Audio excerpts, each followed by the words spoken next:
Bonjour à tous et bienvenue sur la chaîne Jeux en carton. Aujourd'hui une très courte introduction puisqu'aujourd'hui on va déballer ce petit bébé là, le Aetherfield, donc de Awaken Realms. On voit ça tout de suite. Et voici donc cette boîte de Aetherfield, donc la boîte de base de Awaken Realms. Donc on va la déballer, j'ai déjà retiré le blister, on n'est pas obligé de s'embêter avec ça. Et donc tout d'abord on va commencer par le livret de règles 2.0, puisque oui, les règles ont été revues, et donc bah, forcément cela implique un nouveau livret, donc c'est bien que ce soit pas en PDF. Et donc ici, bah, ça ce sera le sujet d'une autre vidéo, hein. Je ferai une vidéo consacrée à Aetherfield. Mais bon, pour l'instant, voilà ce qu'on peut voir. Donc on a un livret de règles donc, qui se fait enfin ça ressemble vraiment à du Awaken Realms pour le coup, je trouve. Et donc on a une vingtaine de pages, voilà, tout à fait.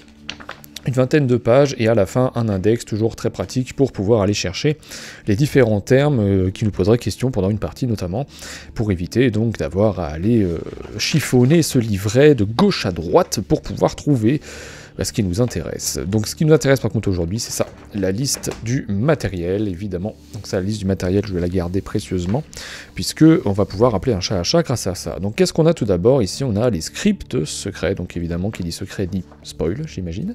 Donc pour ça, eh bien on a des scripts façon, je peux vous donner des jeux This War of Mine, Tainted Grail, là, si on veut parler de Awaken Realms, donc avec des chiffres sur lesquels, des nombres sur lesquels on va devoir se renvoyer pour pouvoir suivre donc une histoire, évidemment, donc façon livre dont vous êtes le héros également, si on veut encore donner des références. Voilà pour ça. Qu'est-ce qu'on a d'autre? Des fiches de sauvegarde, évidemment, bon, très classique hein, dans tout ce qui est jeu à campagne. Vous allez pouvoir sauvegarder. Alors là, il y en a 4. Est-ce qu'il y en a plus que ça? Il n'y en a que 4. Alors 4 recto verso. Ça mériterait donc d'être plastifié pour pouvoir éventuellement écrire avec des marqueurs effaçables. Évidemment. Qu'est-ce qu'on a ensuite? Alors ici, ce sont des pochettes dans lesquelles vous allez pouvoir mettre des cartes. Alors comment est-ce qu'ils les appellent? La grande question, il n'y a pas de petit nom à ça. Donc hop, ici on a des... Bah oui c'est ça, vous allez pouvoir mettre des cartes. Est-ce que c'est pour la sauvegarde? C'est possible que ce soit également pour la sauvegarde, donc pour ça doit être indiqué dans le livre de règles. On va pas trop s'attarder là-dessus. Hop, je vais décaler ça. Donc on est sur une boîte de la taille de ce qui se fait sur justement un Tainted Grail ou un Nemesis, hein, épais, lourd et plein de matos évidemment. Donc on va tout d'abord commencer par ouvrir ce plateau. Hop, donc, hop là. J'ai perdu un morceau, c'est pas grave, enfin pas un morceau de plateau, un morceau de mon setup. Et hop, ici, qu'est-ce qu'on trouve ici? Eh bien, alors ça va être difficile de tout cadrer, donc je vais tenter de décaler un peu tout ça pour pouvoir justement vous cadrer ce plateau qui, ma foi, est très joli, enfin très sombre aussi, hein, par contre, ça c'est évident. Alors tout ça se prend dans tout mon setup, tellement c'est grand. Voilà ce que l'on a. Alors hop, on va éviter les petits reflets, histoire que ce soit vraiment visible. Donc voilà, je fais au mieux. Donc qu'est-ce qu'on trouve ici? On trouve des emplacements donc, pour des cartes. Donc ça, ce sont des cartes certainement liées au rêve. Enfin moi je sais plus exactement, mais ça vous le reverrez dans une vidéo explicative ultérieurement. Donc on a voilà des emplacements pour des cartes. On a des superbes illustrations à l'arrière. Hein. Donc là vous voyez qu'il y a un grand personnage avec des cornes. Enfin j'espère que vous le voyez. Oui, on le voit correctement. Qu'est-ce qu'on va trouver d'autre? Ici une sorte d'horloge. Alors est-ce que c'est une sorte de contour? J'avoue que je ne suis pas tout à fait sûr de moi.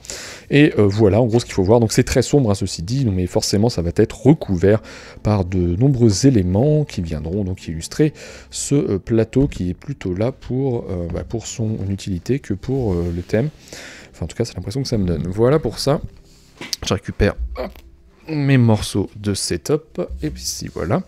Et donc qu'est-ce qu'on a d'autre? Ici on a donc des premiers punchboards. Donc des punchboards avec des masques, donc les masques et les socles de masques, donc les masques sont absolument somptueux. En illustration bien évidemment, donc c'est des masques en carton, hop, si j'avais pris mon cutter ça aurait été beaucoup plus simple, vous voyez que je suis très bien préparé.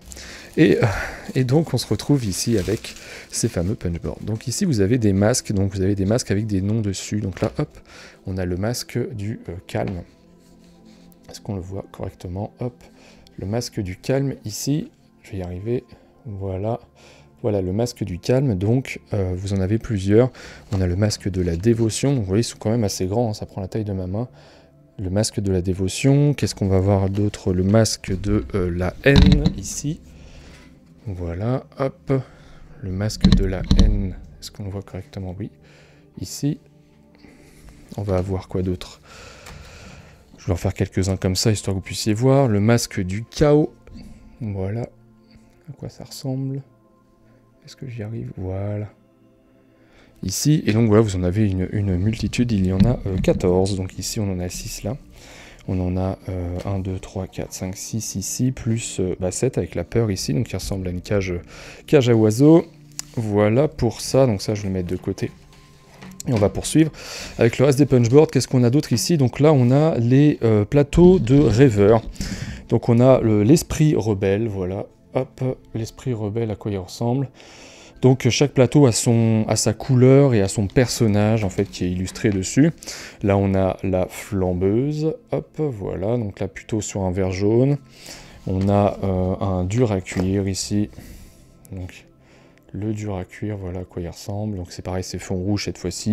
Donc on est toujours dans la thématique de ce qui, enfin dans la thématique, dans ce schéma de couleur qui avait été choisi sur Tainted Grail également et sur Nemesis, donc cette différenciation qui avait été faite vis-à-vis des personnages. Donc dans Nemesis, vous avez plusieurs classes de personnages avec donc des couleurs, et sur Tainted Grail, vous aviez aussi des couleurs en fonction du personnage que vous choisissiez. Pour faire l'aventure, quoi, grosso modo. Donc vous avez des plateaux noirs qui sont les plateaux de rêveurs, et vous avez des plateaux de rêveurs en mode lucide. Donc ceux-là, on vous dit que on ne les utilise pas tant que vous n'avez pas encore découvert comment ouvrir les paquets mode secret au cours de la campagne. Donc ça, ce sont des pseudo-spoils, entre guillemets. Évidemment pas de spoil, c'est dans l'ouverture du paquet. Voilà, donc qu'est-ce qu'on a d'autre à l'intérieur? On va trouver des jetons, donc ça ce sont des pions menaces, donc qui représentent plusieurs yeux, vous voyez, ces jetons là violets. Qu'est-ce qu'on a d'autre? On a plusieurs tokens, alors on va pas trop s'attarder sur les tokens, on a des pions esprits là avec ces petites têtes et quelque chose qui en sort du cerveau. On a ici des pions personnels de rêveurs, on a quoi d'autre ici? Des pions bloqués, enfin, voilà, des choses qui ne méritent pas forcément qu'on s'y attarde longuement. Ici on va avoir d'autres pions affliction, ici des pions histoire, bref. Ni plus ni moins. Là qu'est-ce qu'on a ici? Mortis, Nyx et Tourmenteur. Donc ça ce sont des pions entités, voilà, ce sont des grands pions en fait. Hop, si vous le voyez, les pions entités. Est-ce qu'on y arrive? Est-ce qu'on y arrive? Voilà. Tourmenteur, donc là je vous donne un exemple, hein, bien sûr. Vous avez des clés. Et ça, on a vu. Et alors tous ces pions triangulaires, ce sont des pions signes. Voilà, donc laissez-les dans la boîte jusqu'à ce que vous découvriez une carte détaillant leur utilité et les règles qui les régissent. Donc c'est plein de petites illustrations en fait sur ces différents tokens triangulaires. Voilà, donc comme je vous le dis, ce sont des punchboards. Il y a beaucoup d'éléments qui... en fait, les illustrations sont assez cool, mais ça reste des punchboards. Donc, on va pas non plus y passer toute la journée. Alors, qu'est-ce qu'on a d'autre dans cette immense boîte? Hop, immense boîte, cette lourde boîte surtout, c'est ça qui me vient en premier. Alors, ici, on a des enveloppes qui sont, je pense, c'est noté, donc des enveloppes pour les tuiles de Portail du Rêve. Voilà, donc c'est des enveloppes en papier, hein, clairement, c'est juste du papier tout simple. Il y en a deux. Hop, qu'est-ce qu'on a ici? Alors d'abord, on a un couvercle avec indiqué donc Everfield ici en thermoformage. Une mousse pour protéger les cartes. On a une multitude de cartes, donc on vous dit dans la règle que la première chose à faire, ça va être de trier ces cartes, de ne pas prendre peur face à la quantité de ce qui se trouve à l'intérieur. Mais bon, voilà. Et on va commencer par tous ces petits éléments. Qu'est-ce qu'on a d'abord? On a des marqueurs de détermination. Donc ce sont des marqueurs en plastique qui avec un œil dessus. Hop, je vais pas arriver à l'ouvrir. Voilà. Hop, si vous arrivez à voir. Voilà, c'est ça. Donc ce sont des marqueurs avec un marqueur vert avec un œil. Vous avez d'autres marqueurs de détermination. Ici, vous en avez des triangulaires avec une sorte de tourbillon en fait indiqué au milieu. Voilà. On a quoi d'autre? On a celui-ci et ben ceux-là. Voilà, ce sont. Alors on a l'impression qu'il y a des éclairs en fait au centre. Ces marqueurs rouges là, hop, avec des sortes d'éclairs à l'intérieur. Ça, ce sont des marqueurs de détermination. Ces trois choses-là que l'on a vues. On a des marqueurs d'éther. Alors ça, ce sont. Ils ressemblent aux marqueurs, pareil dans Nemesis que vous aviez translucide, là, qui permettait de compter les tours, etc. Ce sont de simples marqueurs blancs en fait, mais légèrement bombés en fait. Voilà, donc c'est... Hop, c'est noté. Ça, ce sont les socles. Alors ça, je vais pas m'attarder là-dessus. Ce sont les socles de masque, je crois. Donc c'est vraiment des socles comme vous avez sur Team King of Tokyo, par exemple, pour ceux qui connaissent. Ici, on a des gemmes brillantes. Donc ce sont des gemmes précieuses. Des gemmes précieuses que les rêveurs peuvent utiliser lors des actions spécifiques. Et donc ça, vous voyez, elles sont quand même assez grosses. Voilà. Donc ça, on en a 6 dans cette boîte. On a les mêmes types de jetons que l'on a vus. Alors ce sont les marqueurs de détresse, donc vous voyez ceux qui sont un peu arrondis, donc au lieu d'être blanc opaque, ils sont rouges translucides. Si j'arrive à vous montrer ça, à faire le focus dessus, voilà, ils sont rouges translucides. Vous avez la même chose ici, donc ça c'est exactement les mêmes qu'il y a dans Nemesis, donc là ils sont transparents et ça ce sont les marqueurs universels, voilà, donc là c'est la même chose que les rouges et les blancs. Et ici donc on a 2 dés, un dé de déplacement d'entité, le jaune, et un dé de chance, le blanc, voilà. À quoi ça ressemble, donc ça retourne dans la boîte, hop. Ici on a bien évidemment des sachets pour ranger diverses choses, je dis bien évidemment, en fait j'en sais rien du tout. Et là vous avez une foultitude de cartes. Je vais pas tout ouvrir, hein, très honnêtement, parce que je pense que si j'ouvre tout, je vais y passer la vie. Alors qu'est-ce qu'on a on va regarder un petit peu la liste de ce qui se trouve. On a des séparateurs, donc ça c'est assez cool pour pouvoir justement séparer, lorsque vous allez trier vos cartes, vous allez pouvoir les séparer. Donc là on voit qu'il y a un symbole recyclage, donc j'imagine que ce sont les séparateurs qui vous permettent de déterminer ce que vous avez utilisé ou non. Vous avez voilà, plusieurs types de séparateurs, c'est la même illustration, c'est des séparateurs que vous allez plugger en fait dans votre boîte. Ils avaient fait la même chose pour Tainted Grail, je crois, pour séparer les différents types de paquets que vous pourriez trouver donc dans ce Everfield. Voilà, ça on rangera plus tard. Qu'est-ce qu'on a ensuite là-dedans? Eh bien on a diverses cartes. Alors hop, je vais prendre de quoi couper. Ça sera beaucoup plus simple. Donc hop, on va commencer par ça. Alors on a un paquet mis en place 1.0.1, donc je pense que s'il doit y avoir du spoil, autant que ça commence par là, parce que du coup, ce sera les premières cartes. Donc vous voyez, ça ce sont les cartes qui vont aller sur les parties carrées du plateau, quoi, vous voyez, donc de ce côté-là.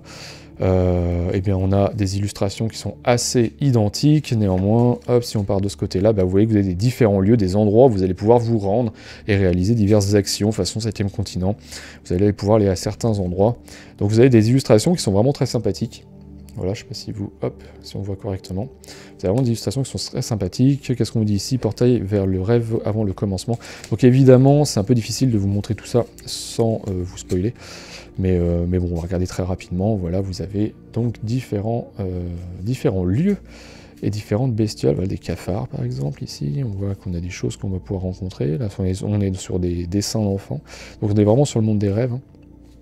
Voilà, le chevalier carton, enfin bref. Vous avez pas mal de choses, donc voilà pour ce paquet de cartes là en tout cas. Je pense que la suite va être globalement identique pour les cartes carrées, tout du moins. Hop, ouais, donc on va éviter de se spoiler avec ça. On poursuit donc avec les cartes au format traditionnel, si on peut dire. Donc là-dedans, bon, on va passer assez vite, parce que finalement, ce qui va nous intéresser, ce sont les illustrations, puisque tout ce qui est lié au gameplay, on le verra dans une autre vidéo. Donc il y a beaucoup de textes et de très jolies illustrations, évidemment. Donc il y en a beaucoup, hein, des cartes, il y en a vraiment énormément. Donc je ne vais pas tout déballer, parce que je pense que vraiment, il n'y a pas de réel intérêt, en fait, finalement, à venir vous montrer toutes les cartes. Franchement, je vois vraiment pas l'intérêt. Donc voilà ce que vous pouvez voir, en fait, il y en a 10 fois plus que ça. Et ensuite, on passe donc aux figurines. Donc là, je reprends mon petit bout de notice pour pouvoir identifier ce qui nous intéresse. Donc voilà, hop, on va placer ça ici. Donc on a deux trays, enfin on a un tray amovible et puis celui qui correspond au rangement de base de la boîte qui contient donc des figurines. Alors qu'est-ce qu'on va avoir? On va avoir des figurines d'humains change-forme. Voilà à quoi ça ressemble. Alors est-ce qu'on va réussir à faire un focus correct? On va essayer de faire un petit zoom de telle manière. Hop, est-ce que ça marche un peu mieux? Voilà, est-ce que là c'est mieux? Et voilà, donc un humain change-forme ici. Donc ça ressemble à un, oui c'est ça, un humain avec quelque chose qui en sort, donc on dirait une sorte de loup, voilà ce que l'on a ici. On a un peu un identique ici avec un masque d'oiseau. On va avoir des marqueurs, ça c'est un marqueur d'équipe par exemple, un très sympathique marqueur avec des mains qui tiennent un masque, en fait qui semble tenter de s'emparer d'un masque, donc on voit un masque en dessous les mains là. On a un marqueur de premier joueur qui est un marqueur qui regroupe plusieurs masques tout autour. Donc c'est vraiment très sympa, il y a plusieurs types de masques, donc tous les masques correspondent aux rêveurs, donc les personnages que l'on va pouvoir incarner a priori. Dans ces rêveurs, on va trouver donc celui-ci qui est l'esprit rebelle, donc qui est une femme avec une sorte de casque dans la main, mais une seule aile. Voilà. On va avoir quoi d'autre? On va avoir ce personnage-là, qui lui va être le spécialiste, qui semble être monté sur des échasses. Voilà ce que l'on peut avoir. On va avoir celui-ci qui est le dur à cuire, qui ressemble un peu à un centurion, avec des armes dans les mains et une chaîne. Voilà, donc c'est plutôt sympa également. Et enfin, le dernier, c'est la flambeuse, ici. Donc, qui semble avoir des tentacules qui lui sortent, ou qui lui servent de queue, je ne sais pas. Et, enfin, c'est l'impression que ça me donne, en tout cas. Ou des queues de serpent, j'en sais rien. Bon, voilà à quoi elles ressemblent. Donc, ils sont vraiment très sympathiques. Qu'est-ce qu'on peut trouver d'autre? On a ces personnages-là. Alors celui-ci, qu'est-ce que c'est? Ça semble être c'est une créature change-forme. Donc il y a des humains change-forme, il y a des créatures change-forme. Donc parmi ces créatures, on a celle-ci également. Voilà. Donc c'est forcément très thématique, c'est très sympa. Vraiment, ça donne vraiment un aspect un peu onirique au truc. Et moi, j'aime beaucoup. Donc à voir comment ça s'intègre dans le jeu, mais forcément, je pense que ça doit très bien se faire. Voilà. Alors ces figurines-là n'ont pas subi de pré-shading, comme ce qui peut être proposé généralement chez Awakened Realms. Mais c'est pas forcément quelque chose auquel j'adhère, moi, le pré-shading. Alors des fois, ça m'arrive de peindre les figurines, c'est assez rare. Enfin, c'est assez rare maintenant, mais ça m'arrive de les peindre. Et le pré-shading, alors c'est bien si jamais vous n'avez absolument pas l'intention de les peindre. Mais par contre, c'est un certain coût, et parfois, c'est pas forcément réussi. Donc voilà, généralement j'évite de partir là-dessus. Donc là on retourne sur des humains change-forme, voilà. Donc voilà ce qu'on peut avoir sur ce trait de figurines là. Donc vous voyez qu'on a des figurines quand même assez sympathiques, donc je le répète, pardon, on est sur la boîte de base. Et là on va avoir donc les rêveurs, mais en mode lucide, donc ils sont une sorte de partie améliorée. Voilà, donc on voit ce personnage là qui tient une espèce de pile de livres qui semble être en lévitation. Hop, premièrement. Ensuite, on a ce personnage-là qui doit correspondre à celui qui avait une sorte de tentacule ou de langue de serpent, enfin de queue de serpent qui sortait à l'arrière. Voilà, donc ça c'est très beau également. Enfin, en tout cas, c'est mon avis. Ici, on a, ça semble être une version évoluée du Centurion qu'on a vu avant. Donc, ce sont les rêveurs en mode lucide, hein, je le répète. Qu'est-ce qu'on a d'autre ici? Hop, il va forcément le dernier. Donc celui-là, ça doit correspondre au spécialiste qui avait des échasses. Vous voyez là, hop, il arrive avec des ailes. Ah, c'est cool, c'est vachement cool. Dites-moi ce que vous en pensez, surtout en commentaire. Donc il faut savoir que cette boîte, je sais pas si je l'ai déjà dit, j'oublie ce que je dis, mais ça vaut 140 € en boutique. Donc sur Kickstarter, c'était moins cher, mais là en boutique, si vous souhaitez cette boîte de base, c'est 140 €. Voilà. Donc ici on a le personnage, la plus grosse figurine, la figurine de Belshazzar. Donc on voit une femme qui est assise sur un arbre, enfin sur des cordes attachées à un arbre, et au-dessus de cet arbre on voit une sorte de cerf avec un masque, vous voyez.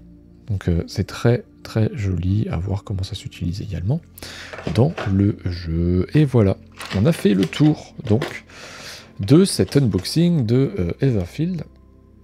Donc on a vu tout ce qu'on a pu voir dans cette boîte de base, tout du moins. Donc n'hésitez pas à me poser des questions si vous en avez.